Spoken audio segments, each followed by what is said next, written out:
Being alone in the woods can be peaceful during the day, but at night, the forest becomes something completely different. Tonight's stories come from people who found themselves alone deep in the wilderness and realized they weren't actually alone. Story 1. I never imagined that the quietest thing could be the loudest warning. The trail narrowed to a single, mud-caked footpath, the canopy above swallowing the late afternoon light. My breath puffed out in thin clouds, each exhale a brief echo that seemed to dissolve into the pine needles. Halfway through the ascent, the sound of my boots crunching on the damp earth was the only thing that reminded me I was still moving forward, still alive. At first, the woods felt ordinary. The distant hoot of an owl, the scent of pine sap, the occasional rustle of a squirrel. Then, a soft, almost imperceptible shuffle followed my steps. I stopped, listening. The forest was still, but there was a faint, irregular thump as if someone, was keeping pace just out of sight. I turned, scanning the trees, but the underbrush was a uniform wall of green.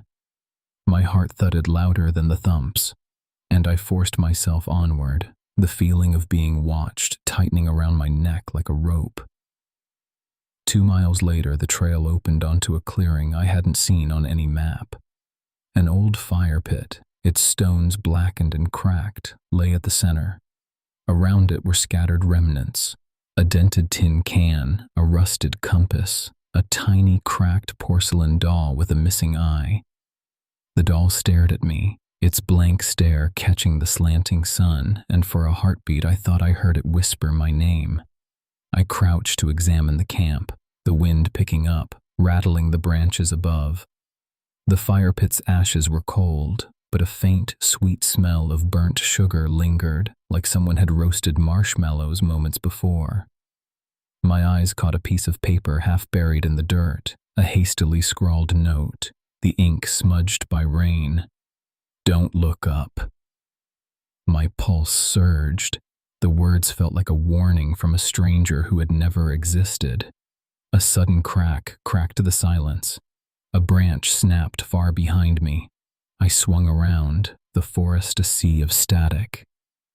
From the tree line a figure emerged, tall, hunched, draped in a tattered coat that blended with the bark. He didn't speak. His eyes, 2 dark hollows, locked onto mine. He lifted a hand, palm up, as if offering something, then dropped it, the fingers curling like talons. He turned and melted back into the shadows before I could see his face. I fled the clearing, the path now a frantic scramble through tangled roots. The shuffling behind me grew louder, matching my own steps, then falling silent, then returning in a rhythm that made the ground tremble beneath my shoes. I dared a glance over my shoulder. The trees were empty, yet the silhouette of a watchful shape perched high on a branch, its outline a jagged maw against the sky. Night fell like a blanket smothering the forest.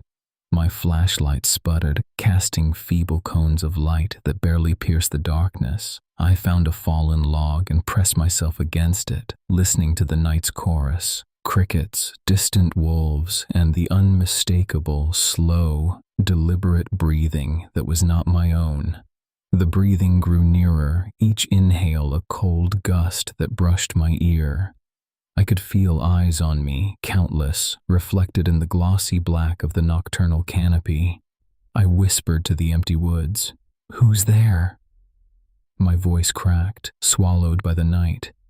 A rustle erupted from the trees, and a figure dropped from the branch above, landing silently on the forest floor. It was the same twisted silhouette, now only a few feet away. Its face was a hollow of bark and shadow, no features, just an endless void. From the depth of that emptiness, a single guttural whisper slithered into my mind. "You're home now." The last thing I saw before the darkness claimed me was the porcelain doll, its missing eye now replaced by a gleaming amber bead that pulsed like a heart, watching, waiting, and finally welcoming me into the woods forever. Story 2. I could still hear the snap of the branch behind me, a single crack that seemed louder than the wind itself. I stopped, heart thudding against my ribs, and turned. The forest was a wall of gray-green, the trees standing like silent sentinels. No one was there, just the rustle of leaves and the distant call of a night bird. I laughed at myself, shook the chill from my shoulders, and kept walking. The trail had been a thin ribbon of earth for 3 days, a path I'd chosen to escape the city's clamor. By the third sunrise, the canopy had thickened, the air growing damp and scented with pine sap and decay. My boots sank into the soft loam, and the only sounds were my own breathing and the occasional, distant snap of a twig under some unseen weight. I had always believed I could walk alone. The woods, after all, were a place of solitude, not danger. Yet as the sun slipped behind the western ridge, a low fog rolled in, swallowing the trail. Shadows coalesced into forms that seemed to shift when I wasn't looking. When I rounded a bend, I saw it, a clearing I'd never noticed before, illuminated by a weak amber glow. In its center lay a campsite, a rusted metal pot, a half-burned pine log, and a tattered tarp fluttering like a wounded animal. Beside the fire pit, a lone, dented bottle of water lay shattered, its contents seeping into the soil like dark blood. I stepped forward, drawn by a mixture of curiosity and dread. The fire was cold, the ashes had settled into a gray crust. I knelt, picking up a piece of paper half buried in the dirt. The ink was smeared, but the words were readable. "Do not look up." My fingers trembled as I traced the faint letters, the wind whispering through the branches above. A rustle rose from the treetops. I froze, eyes darting upward. A silhouette materialized, a figure perched among the limbs, its face obscured by shadow. It didn't move, but the sensation of its gaze was a weight pressing against my skin. I swallowed, feeling the pit of my stomach twist into a knot. "Hey!" I called, voice hoarse. "Is anyone there?" The words seemed absurd, swallowed by the trees. The figure remained still, as if waiting for a cue.